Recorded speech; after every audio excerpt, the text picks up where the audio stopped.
Queridos irmãos e irmãs, nós nos alegramos, toda a nossa paróquia, com mais esta celebração do sacramento da confirmação.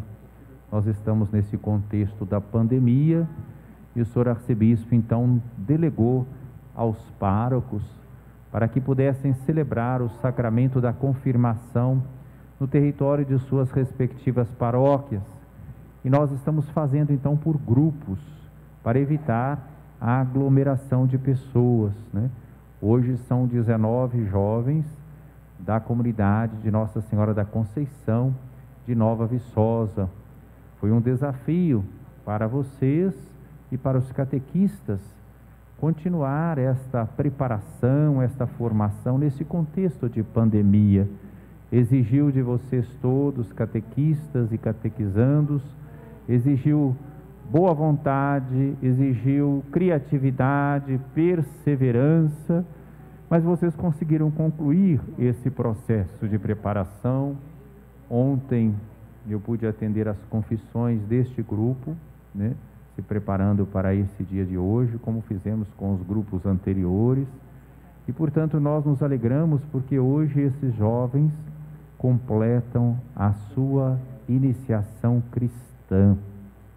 Pelos sacramentos do batismo, da Eucaristia e da Crisma, ou confirmação, alguém se torna então adulto na fé, quando os recebe de forma frutuosa, com o coração aberto, né? E que é o que nós esperamos de todos vocês. Então nós nos alegramos com vocês, com os seus padrinhos, seus familiares, com a comunidade de Nossa Senhora da Conceição de Nova Viçosa, com os seus catequistas, tão dedicados nesta preparação para que vocês pudessem chegar a este momento. Vocês vão receber um sacramento que se recebe uma vez só na vida, como o batismo. Ele deixa uma marca, um selo indelével, né? É para sempre, né? Vocês vão receber o grande dom do Cristo ressuscitado, que é o Espírito Santo, derramado em nossos corações, para que nós possamos viver a vida nova da graça, seguindo Jesus, nos configurando a Ele. Nós vemos as leituras, pelo menos a primeira, o Salmo e o Evangelho, são desse 11º domingo comum. Nós modificamos apenas a segunda leitura que tiramos da carta de São Paulo aos Gálatas, capítulo 5. Mas as leituras deste domingo falam dessa ação de Deus, que tira um galho da copa do cedro, do mais alto dos seus ramos, pega um broto e planta num monte. Quer dizer, há uma obra de Deus em curso.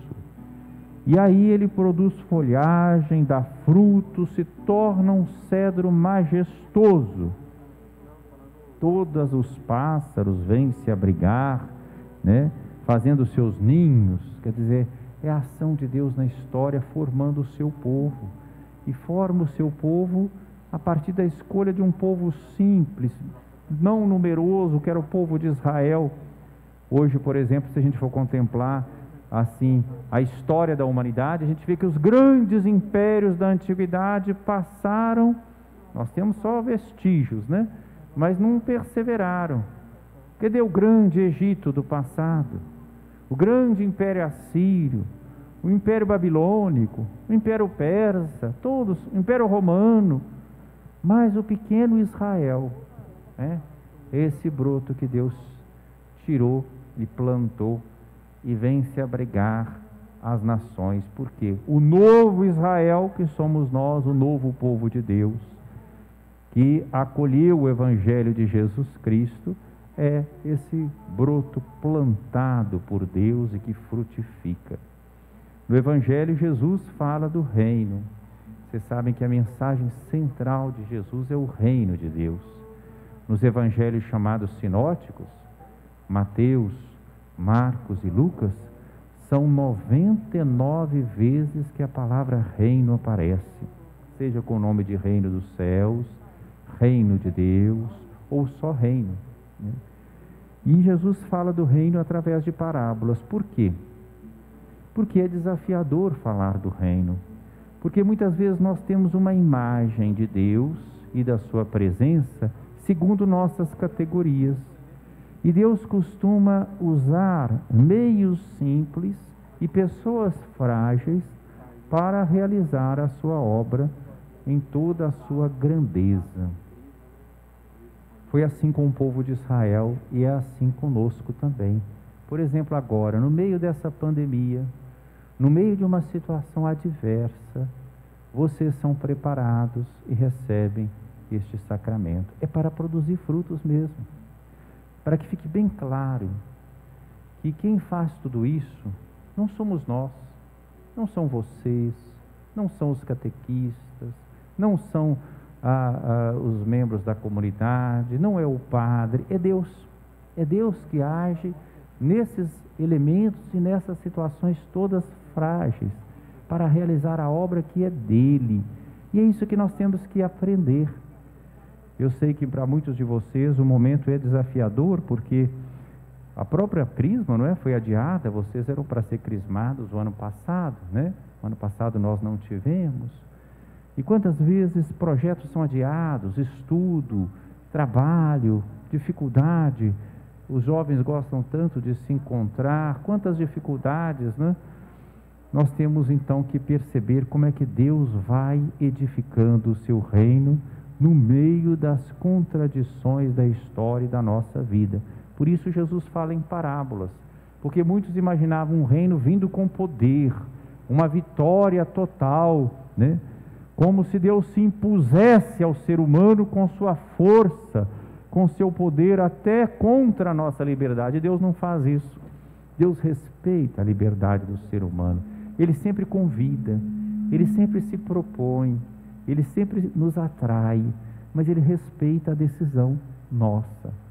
Então o reino, ele parece uma coisa frágil, pequenina, mas ele tem uma força intrínseca. Porque quando nós acolhemos a palavra e a pessoa de Jesus, nós vamos sendo transformados pacientemente. Deus tem paciência conosco, às vezes nós é que não temos paciência com a gente mesmo e com os outros. Mas está em curso, queridos jovens, a salvação de vocês. Por isso hoje vocês estão completando a iniciação cristã de vocês com este sacramento. Nós temos muito que dar graças a Deus.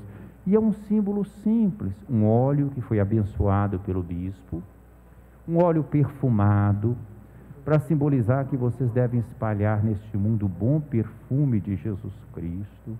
E a gente passa um pouco desse óleo na fronte, na testa de vocês. Depois de pronunciar a oração, com a imposição da mão, invocando o Espírito Santo. Então o sinal sacramental é simples, é modesto, mas aquilo que se realiza é grande. É sempre respeitando a liberdade de vocês. Os frutos vão depender também do coração de vocês, como Jesus colocou nessa parábola aqui. O reino dos céus é como quando alguém espalha a semente na terra. Então a semente está sendo espalhada. Que terra é essa? É o coração de vocês, é a vida de vocês. Então a semente está sendo espalhada por Deus. E aquele que semeia Jesus está fazendo uma comparação, é próprio dele, com a agricultura do seu tempo, né? Em que a pessoa semeava e depois ia cuidar de outras coisas, não ficava vigiando não, e assustava e via que depois brotava, né? Então está falando que é assim também, a gente vai semeando, e depois a semente vai germinando, vai crescendo, né? E o fruto vem. Então a gente percebe que tudo é obra de Deus. Jesus está fazendo uma comparação. Aí chega então um homem para colher os frutos, né? E outra parábola que Jesus faz aqui comparação é com o grão de mostarda, um grão pequenininho que é jogado e quando cresce se torna, né, capaz inclusive de abrigar até pássaros do céu para a sua sombra. Então é assim, é a força do reino. Este sacramento que vocês estão recebendo hoje vai frutificar ao longo das suas vidas. Vocês vão receber uma vez só na vida, como eu falei, como o batismo. Mas ele marca a vida de vocês para sempre, como o batismo marca. É a confirmação do batismo de vocês agora, já adultos, porque a maioria de nós foi batizado ainda quando criança. Então, com pleno uso da liberdade, nós queremos acolher esse dom para que ele frutifique cada vez mais na nossa vida, nos fazendo parecidos com Jesus.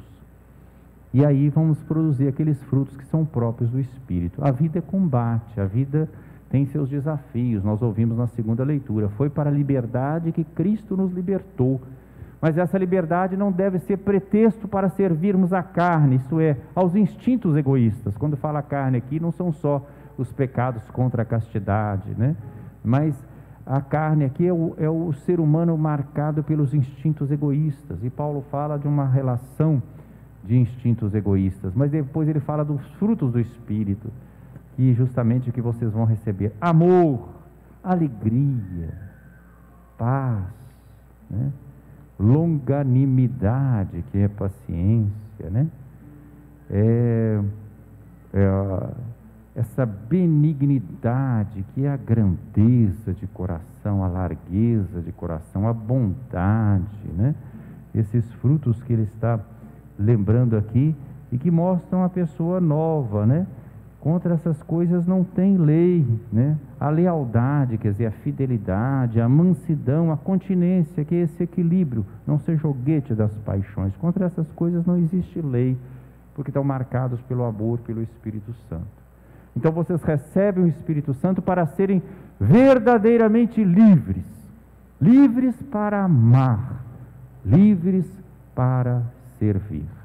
Parabéns, sintam-se apoiados pela comunidade que aqui está reunida, pela nossa oração. Nós nos alegramos e vocês fortalecem a nossa comunidade paroquial, sendo hoje crismáticos.